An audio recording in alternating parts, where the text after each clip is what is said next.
Quando a dona Marina, candidata a presidente da República, diz que ela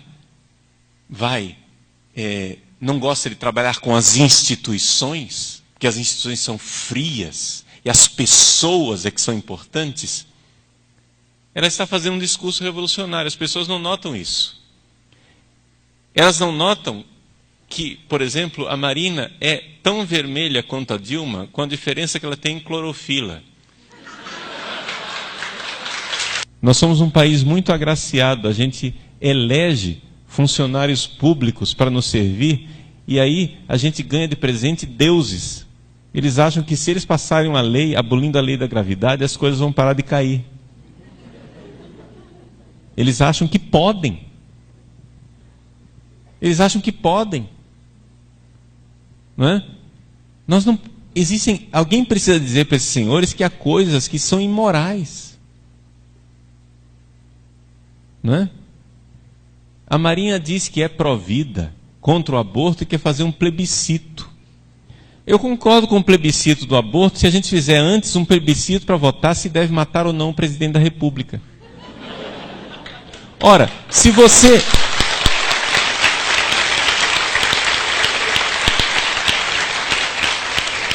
Se é imoral perguntar se eu posso ou não matar o presidente da República, também é imoral perguntar se eu posso matar uma criança no ventre da mãe. A própria pergunta é imoral. Ela não deve... É claro que se fizerem um plebiscito hoje, nós vamos ganhar. Evidente. Mas ele não deve acontecer. Porque ele é imoral. É imoral porque quando uma sociedade começa a achar que é normal, que nós temos poder de decidir se as crianças irão viver no ventre das mães, essa sociedade passou uma barreira da moralidade. Portanto, não basta ser simplesmente, eu sou contra o aborto. Você precisa também ser contra a idolatria de achar que o homem está no lugar de Deus e que o homem pode tudo. E se nós fôssemos mais tementes a Deus, seríamos uma sociedade muito melhor. Eu acho que é muito importante,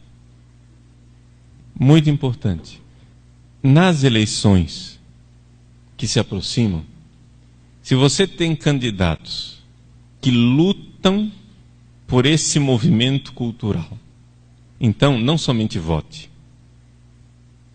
Não faça somente isso, é muito pouco votar. Você precisa ser um militante do voto. Se você tem candidatos positivos, você precisa pedir voto. Você vai sofrer com isso. Claro, algumas pessoas vão dizer, sai daqui você, etc e tal. Mas vocês têm que lembrar o seguinte, gente. As pessoas não têm em quem votar. As pessoas pegam papel no chão para saber em quem votar. E se você tem algum candidato válido, bom, no qual você confia, então, seja um apóstolo do voto. E se você tem uma situação em que você não sabe absolutamente se escolhe entre Satanás, Belzebu ou Lúcifer, o que eu devo dizer a você, a primeira coisa é que o voto nulo e o voto em branco não resolve, só facilita a vida deles. Mas como que eu vou votar numa pessoa com a qual eu não concordo em tudo? Não é um casamento, não se preocupe. Tá? Você vai fazer o seguinte, se realmente não tem opção, não é? Você toma um engove e vota no menos pior.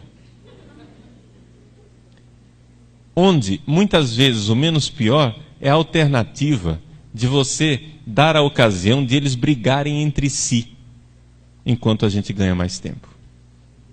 Porque nós precisamos de tempo. A realidade é essa. Nós precisamos de tempo. Por quê? Porque nós precisamos fazer a tarefa de casa. E a tarefa de casa não é simplesmente uma urna. A tarefa de casa é um movimento cultural. Para nós cristãos, essa palavra cultura, nós sabemos antropologicamente que ela se chama espírito. É um movimento espiritual. As vacas não têm cultura porque elas não têm alma. Ou seja, é um movimento espiritual.